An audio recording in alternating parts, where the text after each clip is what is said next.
Camp FEMA trailer. Infowars.com, exclusive right now. Here it is. Coming to the Infowars, September 18, 2009.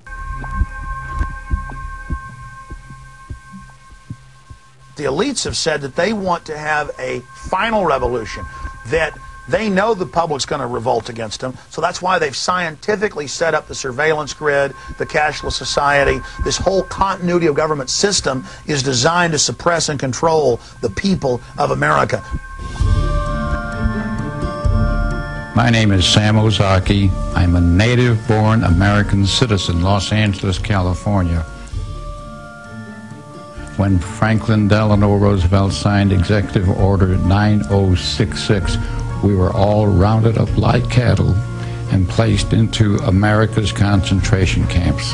In May 2007, President Bush signed the National Security Presidential Directive 51.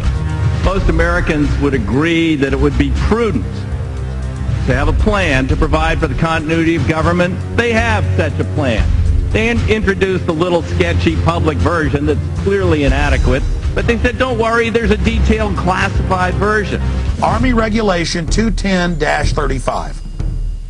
Now, this was set up in 1986 secretly, and for 10 plus years it was secret. And in 1997, Bill Clinton declassified this, and we were the first major radio show to cover it. Since then, it's been expanded. This lists 12 camps to hold American citizens that have been built by the United States Army. Beginning in October, the Army plans to station an active unit inside the United States. Under Northcom and under the new Homeland Brigade, it was first going to be 3,000, and then 20,000, and then 40,000. The 3rd Infantry Division's 1st Brigade Combat Team has spent 35 of the last 60 months in Iraq. Combat-hardened troops who've been running camps and centers in Iraq are now coming back to the United States to, quote, carry out law enforcement actions. The Army unit may be called upon to help with civil unrest and crowd control. The primary purpose of this force is to provide help to people in need in the aftermath of a WMD-like event in the homeland. Why is the media on one hand saying there are no FEMA camps, but on the other hand, legislation has been introduced to build them?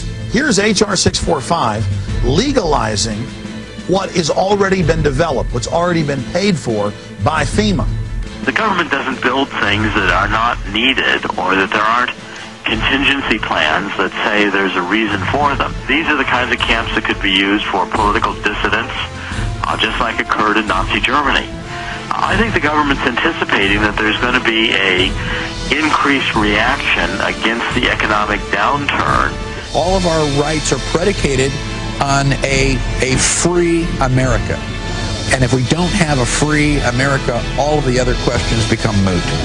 Don't these companies have a responsibility morally if they're in there building camps and building shackles and building barbed wire facing in to speak out?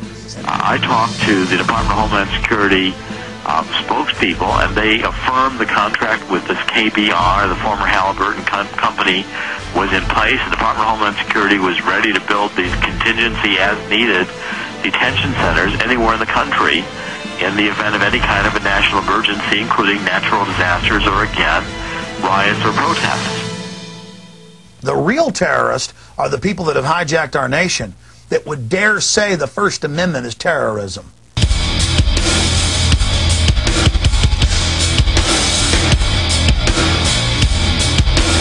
September 18th, ladies and gentlemen, a little more than 2 weeks from now, this will ship out. In fact, I've been given authorization a couple days before September 18th to start shipping these out so people start getting it in or around September 18th.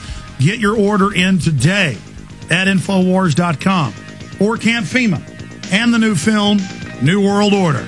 Stay with us.